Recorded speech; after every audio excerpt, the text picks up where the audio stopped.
মেয়ের বাড়ি থেকে ফেরার পথে ট্রাক্টরের ধাক্কায় মৃত এক বাইক আরোহী।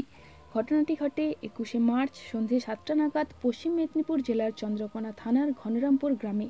খবর পেয়ে পুলিশ ঘটনাস্থলে গিয়ে দুর্ঘটনাগ্রস্ত ব্যক্তিকে চন্দ্রকোনা হাসপাতালে নিয়ে গেলে চিকিৎসক মৃত্যু নিশ্চিত করেন। পুলিশ সূত্রে জানা যায়, মৃত বাইক আরোহীর নাম সত্যেন ঘোড়ই, বয়স 52।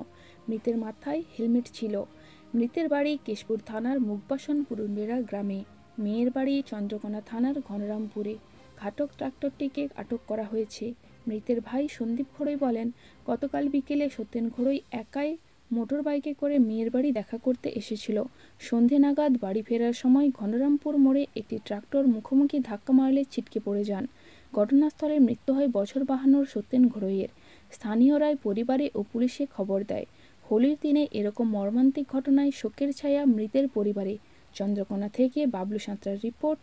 আমি মমিতা চক্রবর্তী, স্থানীয় সংবাদ, ঘাটাল। বাড়িতে ছিলাম, শুনলাম যে এই ট্রাক্টরে অ্যাক্সিডেন্ট হয়েছে। কোথায় আসছিল? ও মেয়ের বাড়ি যাচ্ছিল, না মেয়ের বাড়ি থেকে ফিরছিল।